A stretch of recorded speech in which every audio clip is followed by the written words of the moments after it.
What's going on, guys? Welcome back to another video. So today we're messing around with the same L5P we were last week. This is my buddy's truck, and if you watch last week's video, you'll know exactly what the rundown is. But for you guys that didn't watch last week, I'll give a quick rundown of what's happening with the truck. So basically, the truck is threw a fuel pressure regulator to low code. So obviously, the regulator or something upstream wasn't doing its job. Threw a new fuel pressure regulator on it last week, took the whole Y bridge out, did all that stuff, got the regulator put in the truck, took it for a test drive, and of course, the truck is doing the same exact thing.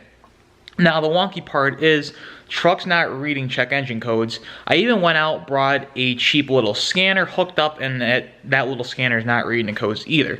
So, the whole time I've been using HP tuners, I used the MPVI2 that was off my truck, and same thing, not reading the codes.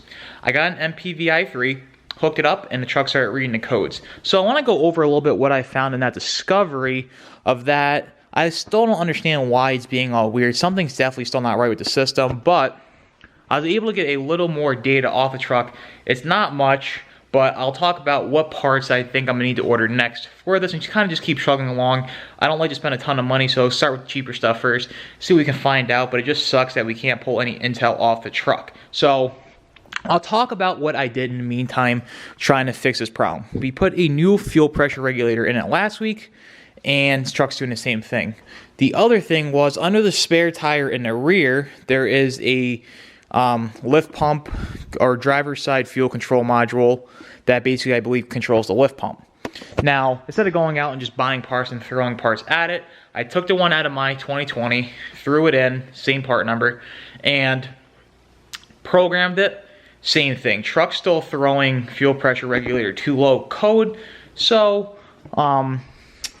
and it's not throwing the code, it's just doing the same exact thing. When we rephrase that, I didn't throw the code for fuel pressure regulator too low. The truck, it just feels like it's getting no fuel, won't go above 70, won't shift. It just feels really down on power. Now, the interesting part was, what it hasn't done previously was it threw engine power reduced. Now, it'd be nice if I can hook up and log it, get some type of data off the truck showing, you know, hey, the lift pump's not putting out the pressure, the HP4 pump's not putting out the pressure, whatever is not putting out the right fuel pressure, it'd be nice to kind of monitor and see where we're going to go from there. But in this case, we can't do that. So, like I said, I'm going to take my laptop, hook up to it, and show you guys what I discovered with it, and we'll go from there. Back in the HP tuners like I'm talking about, we got the MPVI2 hooked up down there to the OBD2.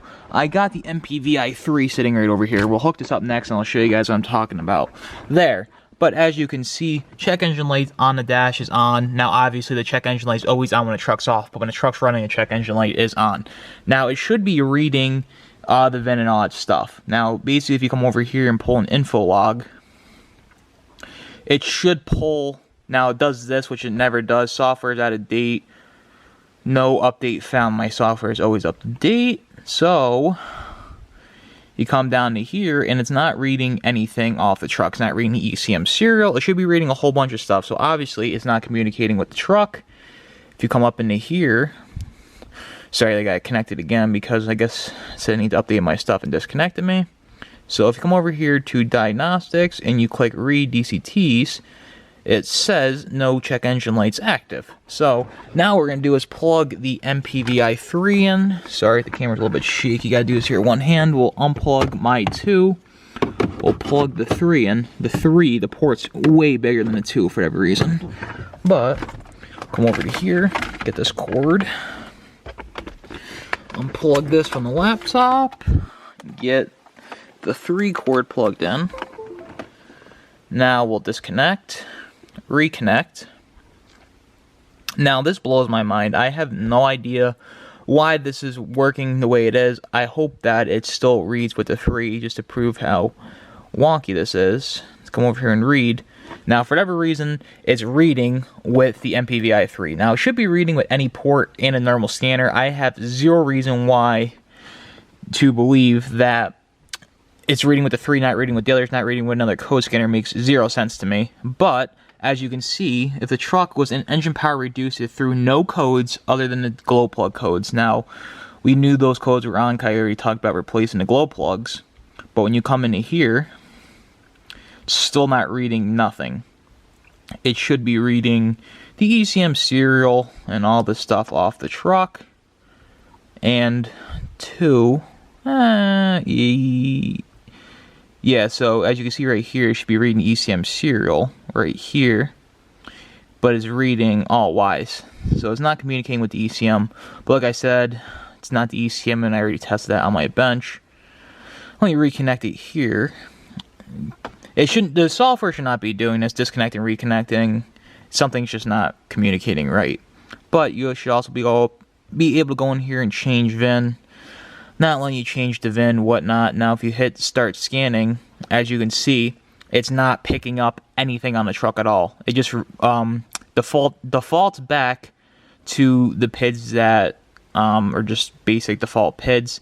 Now, it'd be nice if this actually worked and connect it to be able to go in and, you know, see what lift pump pressure is, what fuel rail pressure is throughout the whole system. These trucks have so many different sensors on here that you're able to look at, monitor, and see exactly what's going wrong. But the next thing up on my list, let me turn this off, I hear the fuel pump running. Like I already said, I put a new driver's side fuel pump control module in there.